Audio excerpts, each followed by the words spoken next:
안녕하세요. 진료의 진심인 바르다 한의원 김윤중 원장입니다. 오늘은 어깨 질환 중에 가장 큰 비중을 차지하는 어깨 충돌 증후군에 대해서 얘기해 볼 건데요. 어깨 충돌 증후군은 다른 말로 극상근건염, 회전근개 건염, 견봉하 점액낭염, 어깨 석회화 건염 이런 식으로도 표현을 합니다. 그래서 오늘은 어깨 충돌 증후군의 정확한 원인은 뭐고 치료는 어떻게 해야 되는지 한번 얘기해 보도록 하겠습니다.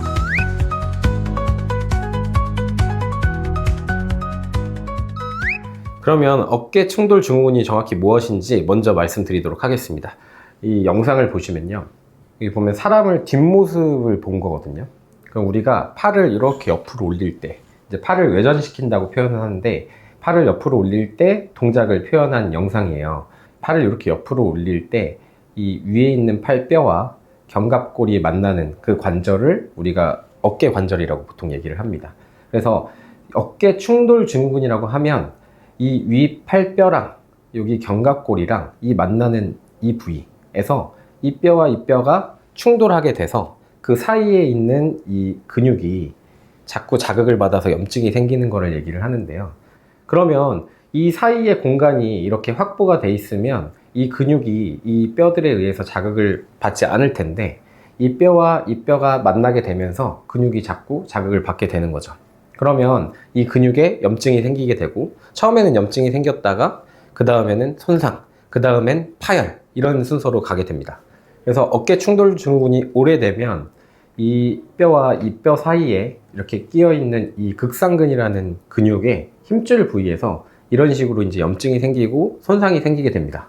그러면 왜 어깨뼈와 팔의 뼈가 서로 만나게 되는지, 왜 그 공간이 좁아지게 되는지를 알아야 될 텐데요. 이 영상을 보시면요, 정상적인 어깨의 모습이에요. 우리가 팔을 올릴 때 보세요. 팔이 올라가게 되고, 그 다음에 견갑골을 보시면요, 이것만 움직이는 게 아니고요, 팔이 이렇게 올라갈 때 견갑골도 같이 이렇게 올라가는 걸 볼 수가 있어요.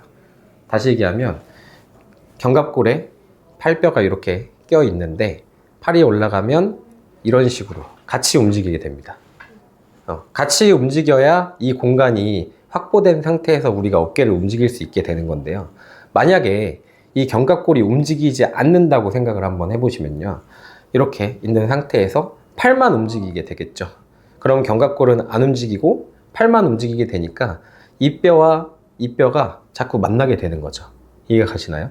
그래서 우리가 보통 초음파를 보거나 MRI를 찍었을 때 이 극상근이라는 근육의 힘줄에서 보통 염증이 있거나 손상이 있는 걸 볼 수 있는데, 그 염증이 있는 부위를 초음파를 보고 주사를 맞거나 시술을 하게 됐을 때 일시적으로 염증은 줄어들 수 있어요. 그러면 통증이 감소를 하는데, 문제는 얼마 안 있다가 재발하는 게 사실 문제거든요. 그러면 왜 재발하게 되냐? 염증을 줄이는 치료를 했지만 염증이 자꾸 생기는 환경이 아까 제가 말씀드렸듯이 이 뼈와 이 뼈가 자꾸 만나게 돼서 그 사이에 껴있는 근육이 자극을 받아서 염증이 생긴다고 했잖아요. 결국은 이 뼈와 이 뼈가 계속 만나는 환경이 개선이 안 된다면 염증을 치료해도 일시적일 뿐이지 다시 재발하게 되는 거죠. 결론적으로 얘기를 하면 치료에 있어서 염증을 치료하는 거는 통증에 굉장히 중요한 치료 요소지만, 근본적으로 우리가 어깨를 치료하기 위해서는, 염증이 생기는 환경을 개선하기 위해서는 바로 이 견갑골을 치료하는 게 핵심입니다. 견갑골에, 정확히 얘기하면 견갑골의 움직임을 개선하는 것이 치료의 핵심이라고 볼 수 있죠. 그러면 견갑골의 움직임을 정상화시키기 위해서는 우리가 어떤 부분을 치료를 해야 되는지 한번 얘기를 해볼게요. 이 뼈가 우리가 견갑골이라고 얘기하는 뼈입니다. 보시면 이렇게 볼 수가 있죠. 그러면 이 견갑골에 붙어있는 근육들은 모두 이 견갑골의 움직임에 관여한다고 볼 수가 있겠죠. 그러면 견갑골의 움직임에 관여하는 근육들을 한번 살펴보면요, 일단은 승모근, 그 다음에 삼각근, 그 다음에 극하근, 소어근, 대원근, 인형근, 견갑하근, 하근근, 승모근, 대원근, 장갑근. 그리고 마지막으로 여기 숨어져 있는 견갑하근까지.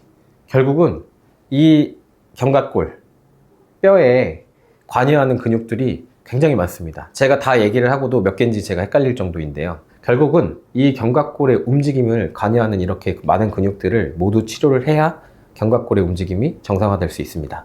우리가 현대인들이 거북목 또는 어깨가 굽은 거, 뭐 영어로는 라운드 숄더라고 하는데 대부분이 이런 증상들을 갖고 있어요. 그렇다는 얘기는 어깨 환자가 굉장히 많다는 얘기죠. 결국은 우리가 어깨가 굽고 등이 굽게 되면 이 견갑골이 이렇게 바깥쪽으로 빠져나오게 됩니다. 이렇게 된다라고 보시면 되거든요. 네. 그래서 우리가 이렇게 어깨가 펴져 있을 때랑 이렇게 굽혔을 때 팔을 올려보시면요. 이렇게 어깨를 굽고 나서 팔을 올려보게 되면 팔이 잘 안 올라가요. 근데 평소에 내가 그런 자세를 계속 하고 있다 보면 견갑골이 결국 바깥쪽으로 이렇게 밀려 나오게 되고 정상 위치에 있을 때는 그래도 움직임이 잘 됐었겠지만 위치가 변경이 되면서 움직임에 문제가 생기는 거죠. 그래서 더불어서 결국은 체형도 어깨 통증이 굉장히 중요한 역할을 하게 되겠죠. 보통 체형의 변화를 치료하기 위해서 추나 치료를 진행을 합니다. 결국은 등이 굽고 목이 앞으로 나가고 견갑골이 위로 벌어지는 그런 체형들을 교정을 통해서 치료를 하게 되죠. 그럼 내가 정말 어깨 충돌 증후군이 맞는지 진단할 수 있는 자가 진단법을 말씀을 드릴게요. 팔을 이렇게 옆으로 펴시고요. 팔을 외전을 합니다. 외전이라는 거는 팔을 수평으로 편 상태에서 위쪽으로 올리는 걸 얘기를 하거든요. 그래서 보통 어깨가 아프신 분들은 아마 대부분이 팔을 올려보세요, 옆으로 올려보세요 라고 하면 이렇게 수평으로 하고 올리시기보다는 이렇게 앞으로 해서 올리시거든요. 원인이 어깨가 말려서 생기는 원인이 있다고 했었잖아요. 이미 어깨가 말려 있기도 하고 옆으로 펴서 올리게 되면 통증이 생기기 때문에 그걸 피해서 올리려고 하게 됩니다. 또는 어깨를 올려보시라고 하면 어깨 팔만 올리는 게 아니고 몸을 같이 이렇게 올리시는 경우도 많아요. 통증을 피하기 위해서죠. 어깨 충돌 증후군을 진단할 수 있는 자가 진단법 중에 또 한 가지 방법이 있는데요. 팔을 90도로 이렇게 굽힌 상태에서 앞으로 내밀고요. 그 다음에 손목을 지그시 한번 눌러보세요. 지그시 눌러보다 보면 통증이 심하게 나타날 수 있어요. 이거는 우리가 염증이 생기는 극상근을 최대로 늘리는 동작인데요. 결국은 염증이 있거나 손상이 있는 부위를 최대로 당겼을 때 통증이 있다고 하면 해당 부위에 문제가 있는 걸 알 수가 있는 거죠. 어깨 충돌 증후군을 근본적으로 치료하기 위해서는 3가지 치료가 필요합니다. 첫 번째, 염증이 발생한 근육의 힘줄을 직접적으로 치료하는 방법이에요. 두 번째는 어깨를 감싸고 있는 회전계를 담당하는 신경을 치료하는 방법입니다. 세 번째, 어깨 충돌 증후군은 근본적으로 체형의 변화 때문에 온다고 했잖아요. 그 체형의 변화를 개선하는 추나 치료를 하는 방법이에요. 자, 초음파 화면을 보시면 이게 이제 위팔 뼈고요. 이 하얀 동그란 원이. 그 다음에 그 위를 덮고 있는 게 이제 극상근의 힘줄이라고 보시면 됩니다. 그래서 우리가 어깨 충돌 증후군 하면 이 극상근 그러니까 극상근의 힘줄 부위에 염증이 생기거나 아니면 극상근 힘줄 위에 있는 견봉하 점액낭에 염증이 생기는 걸 얘기를 하는 거거든요. 그래서 다른 말로 견봉하 점액낭염 또는 극상근건염이라고도 얘기를 하는 거고요. 지금 이 환자분 같은 경우는 견봉하 점액낭은 그렇게까지 부어있진 않아요. 그래서 이 통증이 견봉하 점액낭의 염증 때문에 생기는 거는 아닐 가능성이 높다. 그렇다면 이 어깨 근육들을 담당하는 신경의 문제일 가능성이 높겠다라고 추측을 할 수가 있는 거죠. 제가 아까 전에 치료가 3가지 치료가 필요하다고 했잖아요. 어쨌든 염증이 보이니까, 그리고 해당 부위가 아프기 때문에 이 부위를 한번 치료를 해보도록 하겠습니다. 아까 말씀드렸던 점액낭 부위에 약침을 시술을 해보도록 하겠습니다. 이렇게. 점액낭 부위에 약침이 들어갔고요. 바늘이 들어갔고 그 부위를 이렇게 올려주는 거죠. 이건 점액낭 부위에 이 염증 물질이 고여 있는 거를 시선에서 밀어주는 효과가 있어요. 그래서 염증을 줄여주는 거고요. 이렇게.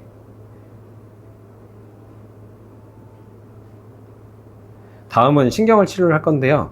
이 통증이 생기는 관절 부위를 담당하는 신경이 사실 한 가지가 아니고 여러 군데가 있어요. 그 중에서도 가장 많이 쓰이는 그 신경을 한번 치료를 해볼 건데요. 이 신경의 이름은 견갑상신경이라고 해요.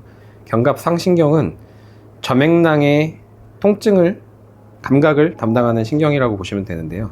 지금 이 환자분 같은 경우는 점액낭 부위에서 만졌을 때 통증을 호소하시기 때문에 해당 신경을 치료를 하는 겁니다.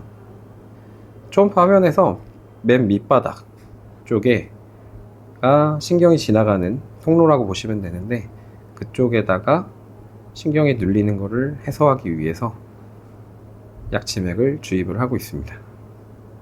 이 시술은 신경이 근육에 의해서 눌리는 것, 그거를 이제 신경 포착이라고 하는데, 신경과 근육 사이에 약액을 집어넣어서 신경이 근육에 눌리지 않게끔 치료를 해줍니다. 이제는 이 견갑골의 움직임을 관여하는 근육들을 한번 풀어볼 건데요. 근육들이 굉장히 여러 가지라 제가 침을 꽂아 놓지 않고 도침으로 가볍게 한번 풀어볼 거거든요. 여기는 승모근. 우리가 대부분 어깨에 피로를 느끼는 근육이죠. 이렇게 하다 보면 근육이 안쪽에서 이렇게 움찔움찔 움직이는 걸 느낄 수가 있어요. 그거는 이제 근육이 굳어 있다가 풀어지는 반응이고요. 여기는 이제 극상근이라고 보시면 되고요. 어깨 충돌 증후군에서 염증이 생기는 근육이 극상근이라고 했죠. 그래서 극상근의 근육의 중간 부분을 자극을 해주는 겁니다. 그 다음에 견갑골 움직임에 관여하는 견갑거근이에요. 그 다음에 우리가 어깨가 말리는 게 체형의 변화가 또 어깨 충돌 증후군의 큰 원인이 된다고 했잖아요. 그래서 어깨가 말리는 거는 앞쪽의 근육이 잡아당기는 것도 있지만 뒤쪽에 있는 근육들이 제대로 잡아주지 못해서 어깨가 말리는 것도 있거든요. 그래서 결국은 뒤에서 어깨를 잡아주는 근육들이 기능을 제대로 해야 되는데, 그 기능을 제대로 할 수 있게 근육들을 풀어주는 겁니다. 이렇게 어깨 충돌 증후군에서 통증을 일으키는 원인인 염증 부위랑 그 다음에 그 통증을 느끼는 신경들, 또한 그 움직임을 담당하는 견갑골의 움직임을 담당하는 근육들을 풀어주면 움직임도 개선이 되고, 움직임이 개선이 되면서 공간 확보가 되니까 근본적으로 염증이 생기는 걸 막을 수가 있는 거죠. 그리고 마지막으로 우리가 어깨가 말려있는 이 체형 변화를 개선을 해야 근본적으로 우리가 통증을 잡을 수가 있기 때문에, 그건 바로 추나를 이용해서 치료를 할 수가 있는 겁니다. 통증이 있으신 분들, 또 어깨에 염증이 있다고 진단 받으신 분들, 염증 치료만 하지 마시고요, 근본적으로 구조를 개선을 해야 됩니다. 그에 대한 치료 꼭 받아보시기 바랍니다.